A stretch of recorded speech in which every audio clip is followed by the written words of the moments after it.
All right, I am super excited about our guest today, who I've been looking forward to speaking with in this context for a long time.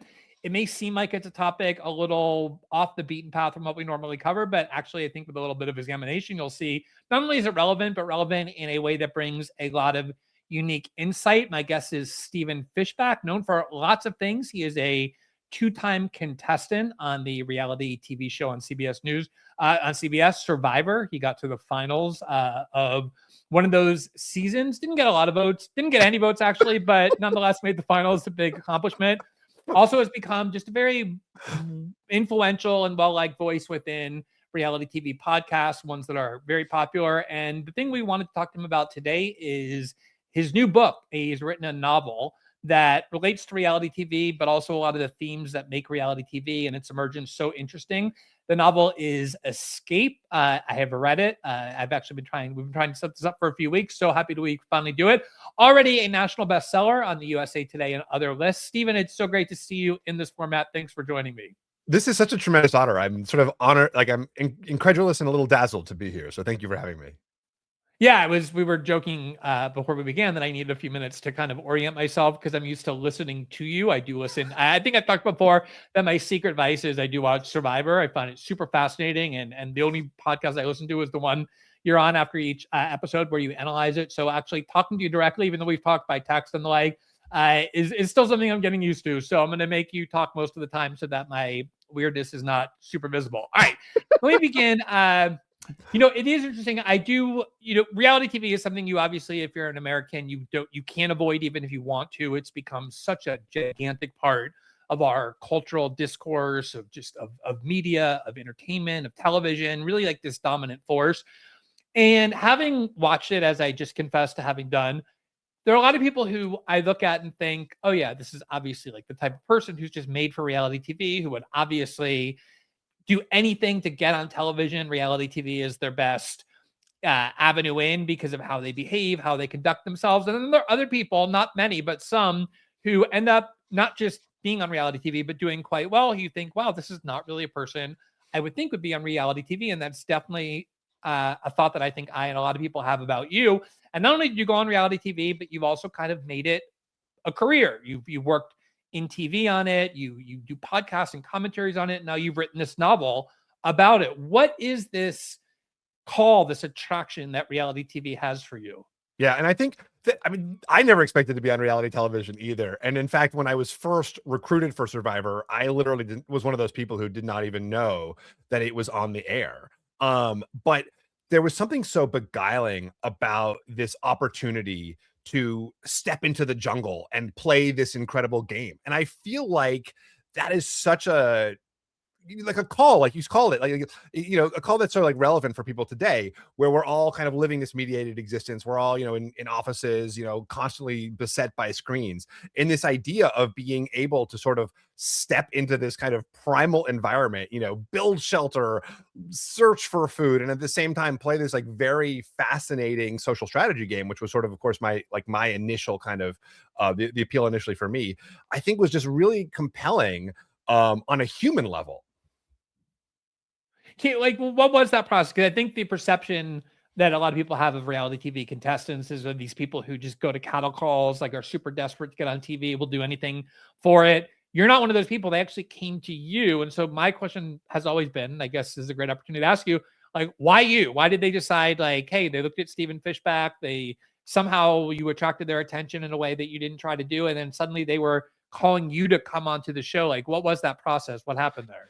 Yeah, so I got an email in my Facebook inbox in 2008, like, "Hey, Steven, do you want to be on Survivor? Let's make it happen." So Survivor, I think most reality shows, but Survivor at the time especially, cast in terms of archetypes, right? There was like the hot alpha male. That's obviously what I was. There was like, there's like the beach beauty. There's like the crazy older lady, and they had cast their season 18 in Tocantins, Brazil, and they had cast a nerd. But they had decided he wasn't nerdy enough. And so my friend who worked in casting was like, I know a real nerd for you. I've got a nerdy nerd. So they reached out to me, and my initial impulse was absolutely not. I had worked in television, and I knew, you can look like an absolute dolt. Like, it's literally in the contract. We can make you look stupid on television, But then I started to watch this show and see this brilliant social strategy game that they're playing in this environment in the jungle. And I thought to myself, I love social strategy games. I could win this. Now I was wrong, but I was like almost right. I was close to being right. Yeah, I mean, you did. I mean, I was joking at the beginning about how you got no votes, which, is something that you can be self-effacing about. But getting to the end of Survivor, not just in terms of like the survivability of it, the physical part, although that is very difficult. It was, it's now 26 days, but it was 39 days when the two times you did it. But also, to navigate all of just like the Vipers and the social part of the game that I assume is what you like best, requires a lot of different skills. I mean, people can get there kind of at the end almost through luck, or they get dragged there because of the perception that nobody will respect them. That wasn't your case. You really had to fight continuously throughout your season to get to the end. And I assume you felt like you had proven to yourself that you could do something that probably previously you were unsure that you could do, or even assume that you couldn't. Like, did you get that sense of personal accomplishment?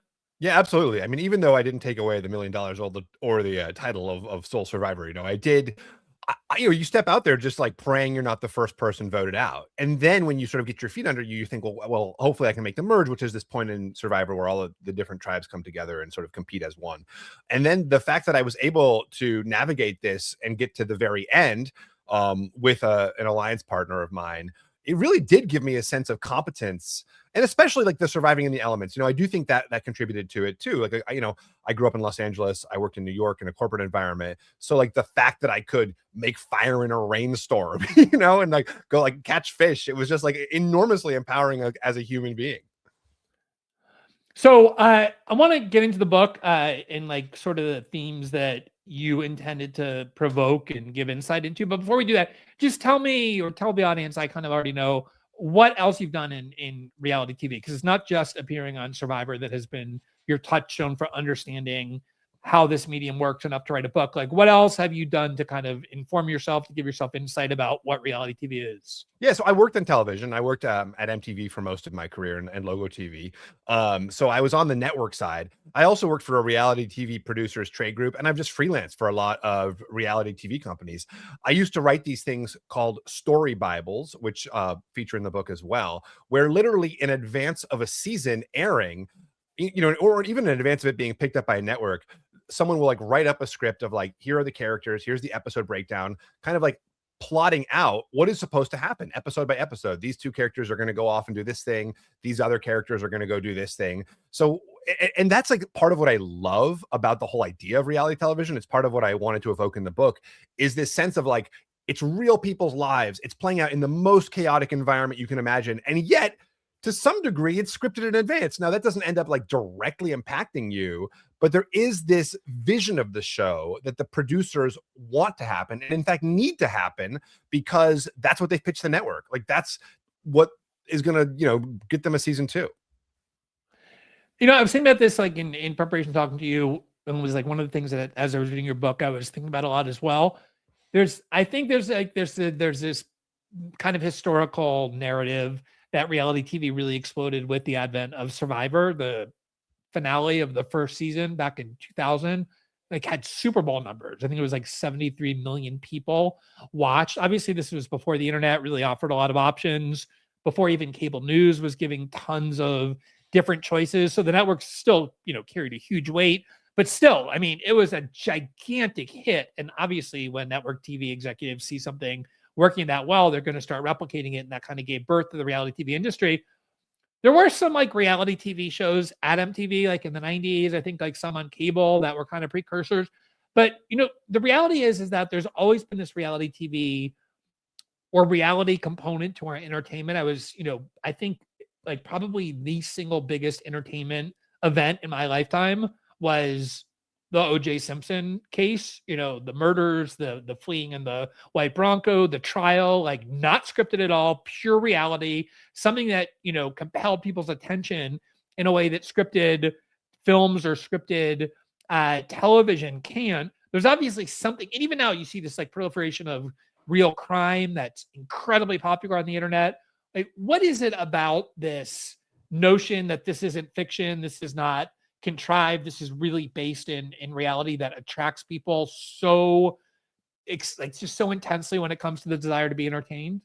Yeah, it's such a rich subject. And I think one of the things I think is that you get to have your own opinion, as it's sort of playing out. With a scripted TV show, you're being told this is the villain, like this is the hero. Here's, what you should be feeling, what you should be rooting for at any moment. But I think with like reality TV and kind of too with the OJ trial as it progressed, like we were all sort of like deciding as it went on, what our perspective was, like which of the witnesses we felt were compelling, like how did we as a society, feel about Cato. You get to kind of participate. And it's interesting, like even when you watch like a craft show, like a cooking show on television or Project Runway, you get to feel like an informed decision maker, like, oh, I wouldn't have made that choice with that dish, and I think that's part of the appeal. Like with Survivor, for example, you get to choose, this is my favorite character, this is the hero, like this is who I associate with. It's not necessarily like forced on you in that respect. And of course, too, I just think like the very fact of it being like authentic or having the illusion of authenticity, it feels like you're seeing a glimpse into something that this sort of, facade can never really portray, accurately. Like both in terms of like people doing sort of like devious and unexpected things, but also even in terms of like the sincerity that you see on a reality show. You can see emotional moments on a reality show, like on Survivor, these two guys who were adversaries, like bonding over the fact that they had both lost their moms. If it was on a scripted show, it would feel maudlin. It would feel like, simplistic, but because it's real, it's like the genuineness of this emotion is just so powerful. Yeah, I mean, that's kind of what I want to delve into a little bit is like things don't just become cultural phenomenon by accident. They reflect something about the culture, and if something really resonates, it's typically because people are craving something they're not otherwise getting from societal connection or from the broader culture.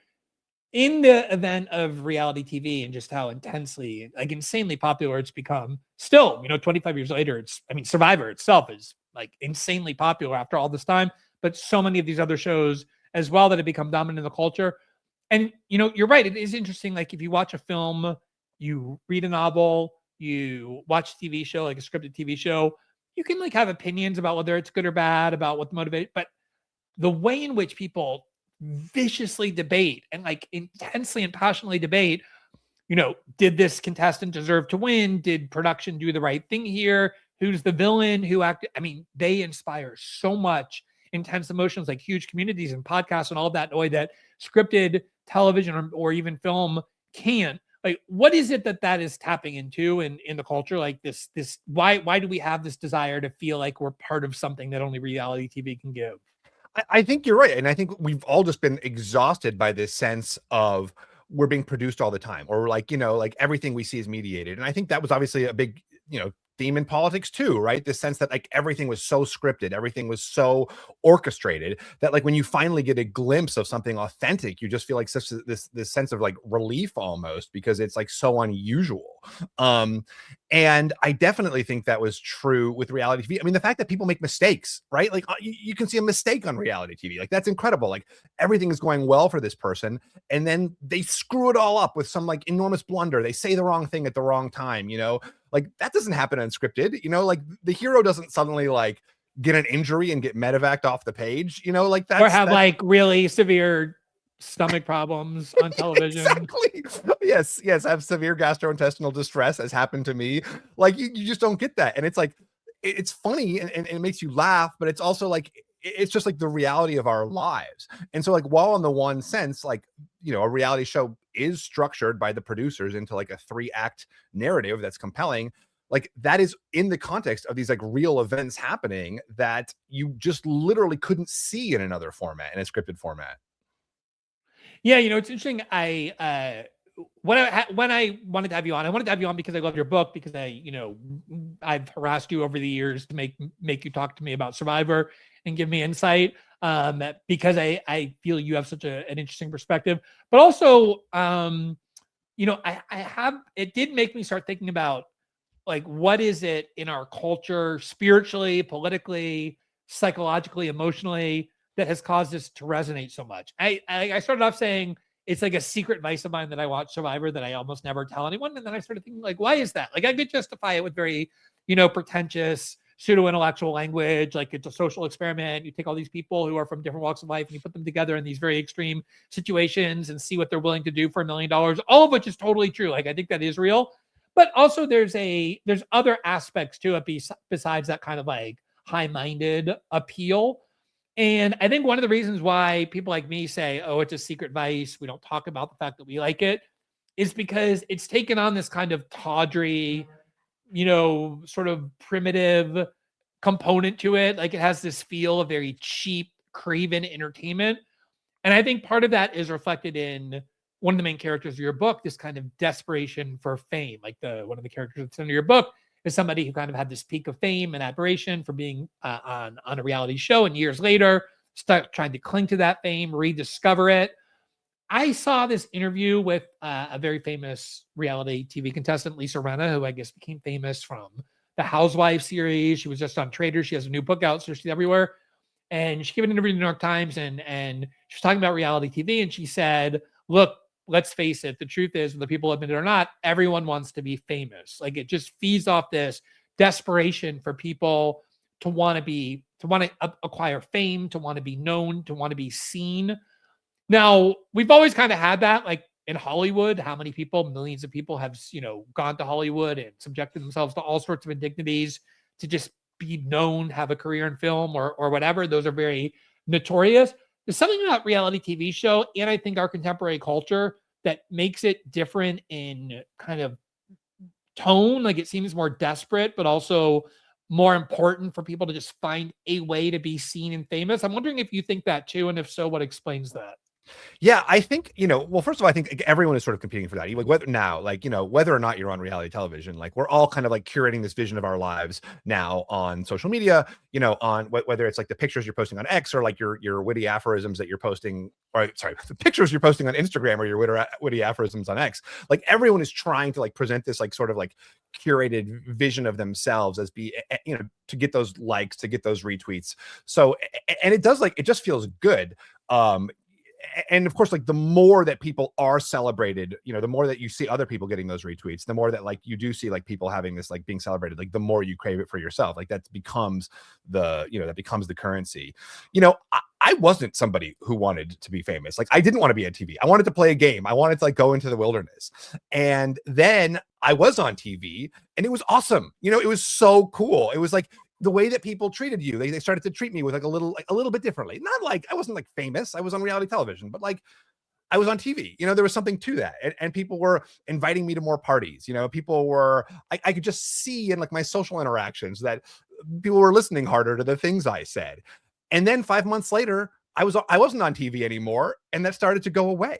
And like, as much as it was like fun to have it, it was like painful to lose it.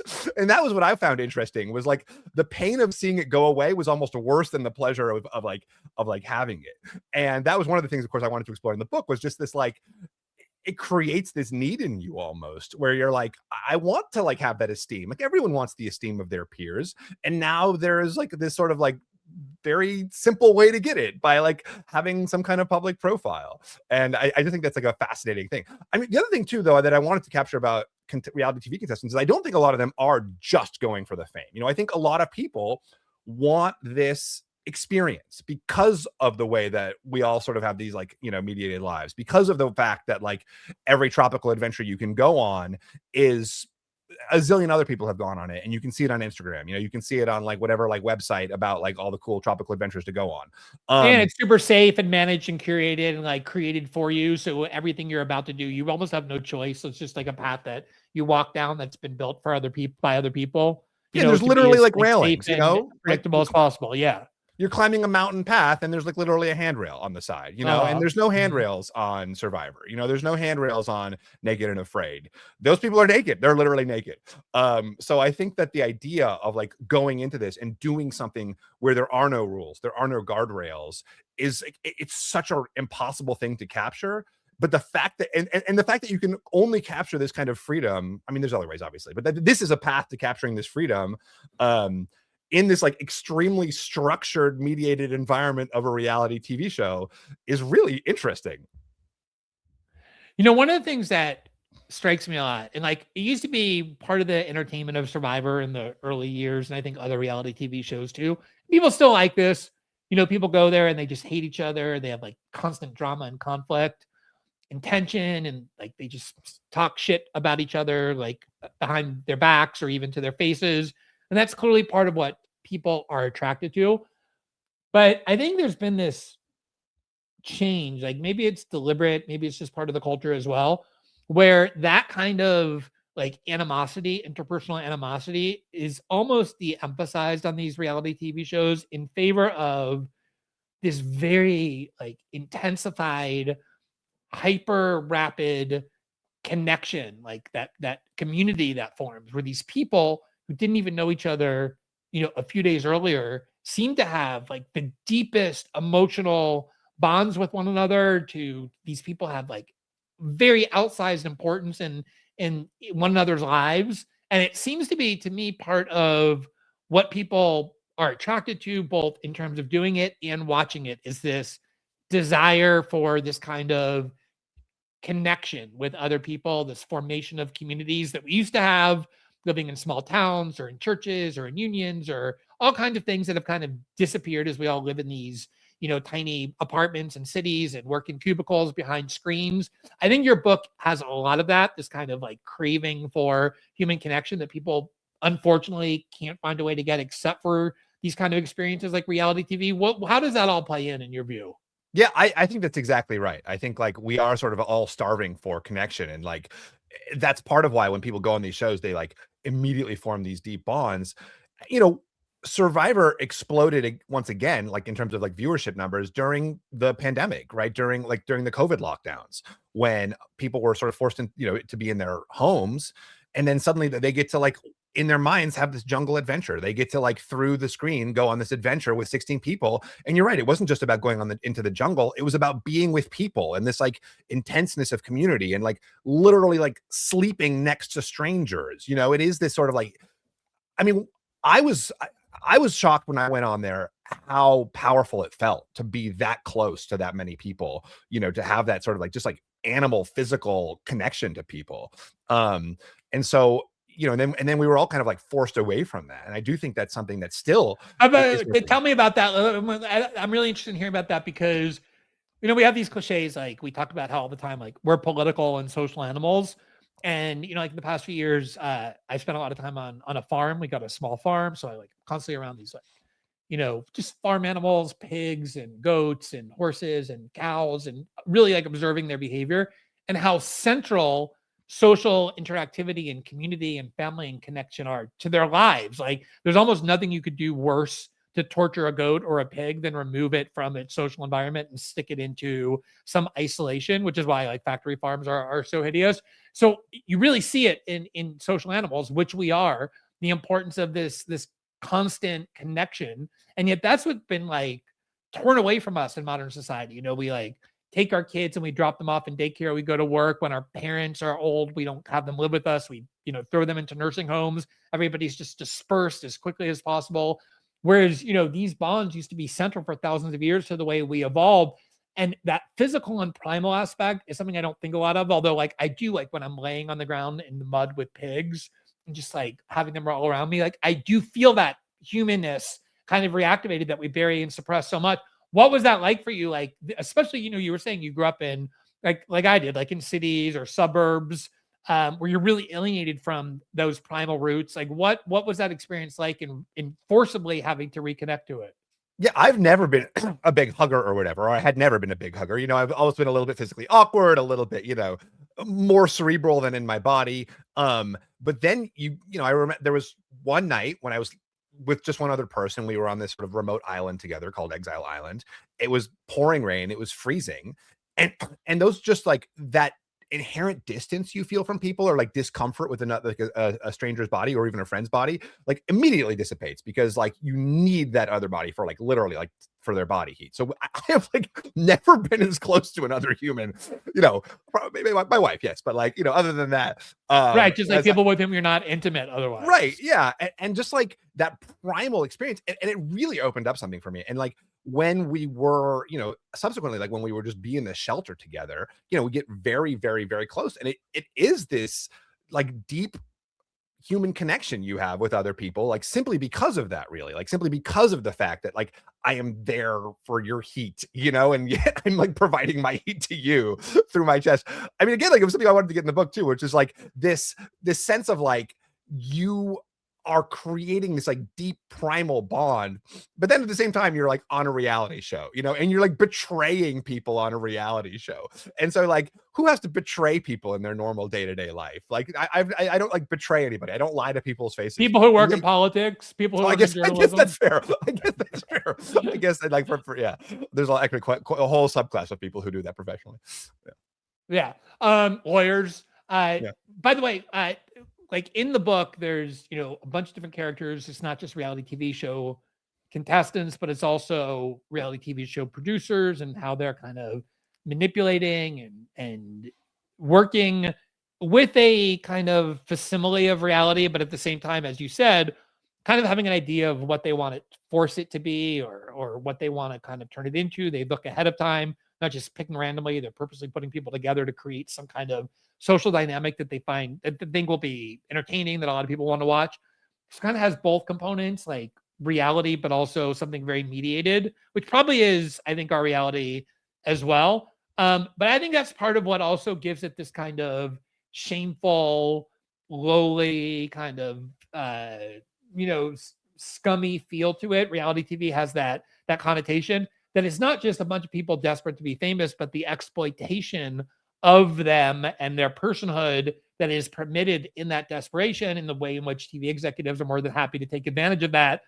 How much of a dynamic is there in that? And do you think that's different in kind than, say, the Hollywood star system or other ways of fame making that came before it? That's a really, really interesting point. Honestly, I hadn't thought about it. Like that reality specifically has this stigma. But like Hollywood obviously is built on exploitation, and you just hear constantly these stories of exploitation of like of people, I'm laughing, but it's actually horrible. In the music industry too, same thing. Yeah, and often like, young people in Hollywood too, where at least with a reality show, for the most part, it's all consenting adults, who are agreeing to this, like stepping into this with, knowledge of the trade-offs.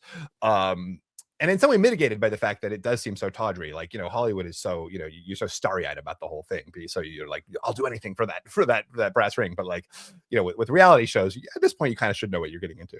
But yeah, I mean, I think that is sort of what is interesting to me about it, which is this sense of there's this manipulation happening, but it's like, it is a willing manipulation. It's like psychological manipulation. It's not like you're being, in the way of a Hollywood manipulation, like you have to do this like truly terrible thing in order to like achieve this wonderful thing. Like with a reality show, it's like, it's more subtle and insidious, where they're kind of like getting in your head about like, don't you want to do this thing? Like, aren't, and more really playing to one's own delusions, right? Like you're going to be a hero. People on TV are going to love you if you, vote out this person, if you vote out Glenn, like everyone's gonna love you, and you're like, oh, I really should vote out Glenn, like, and then you start to believe it yourself. It's not just like that they're telling you to do something. It's like they get you to say something like, I want to vote out Glenn, and then suddenly you start to believe that you truly want to vote out Glenn. And like the way that kind of, and I think that's a manipulation that's probably, pervasive throughout society. And it's just this, I was interested in exploring it in this really one concentrated way. But, I do think you're right that like the more respectable industry of Hollywood has like a much more, maybe probably a much more toxic environment. Yeah, I still have a couple more questions, but this is the part that I think probably like fascinates me the most, which is, when we were talking about doing this, you said a couple times like, hey, I know this isn't the sort of thing that you normally cover, so thanks for doing this. I was like, I know, actually, I think this is exactly what I cover, just from kind of a different angle, which sometimes if you do it from a different way in can give insights that are otherwise unattainable if you just keep coming at it the same way. And I don't think it's a coincidence, given everything that we're talking about, that easily the most consequential political figure in the United States of this century, the 20th century, the 21st century, is Donald Trump, who prior to getting elected president, spent 10 years as a very successful host of what essentially was a reality TV show program, The Apprentice. on NBC, where he really honed these skills that I think ended up serving him so well in terms of his ability to attract attention, constant attention, to understand like what buttons needed to be pushed through the screen that provoke people's emotions. I mean, these are the things that are indispensable skills, probably like the defining skills to doing reality TV in a successful way. They've clearly spilled over into politics, into journalism, where everybody is competing on the internet and this like attention economy. Everybody needs a way to find it, get attention to themselves. I talk to like young journalists all the time. They're like, what advice can you give me? Which is how you know that you're old. And when young people start asking you, like, oh, what advice can you give me?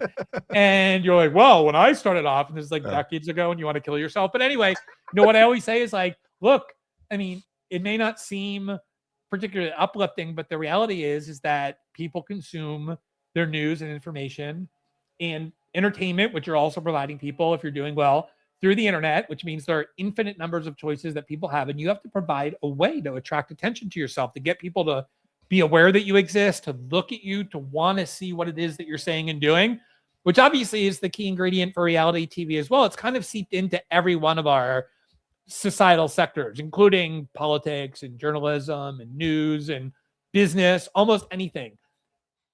Do you think that in a way that reality TV just kind of came to reflect these pre-existing conditions in society that it started to fulfill just like these other things do? Or do you think that there's actually a kind of conscious attempt to replicate the success of reality TV and things like our politics and media? Well, kind of what you were saying earlier, I think like what reality TV brought was this sort of like explosion of authenticity into a world that felt very like, scripted. So like, I mean, that's obviously was a lot of Trump's initial appeal, right? Was that he felt authentic when you like, you had Marco Rubio next to him, like giving like the same talking point like 6 times in rapid succession. And then Trump was just kind of like off the cuff. And you felt like, wow, I'm seeing like a real person up there rather than like a team of people who have written something.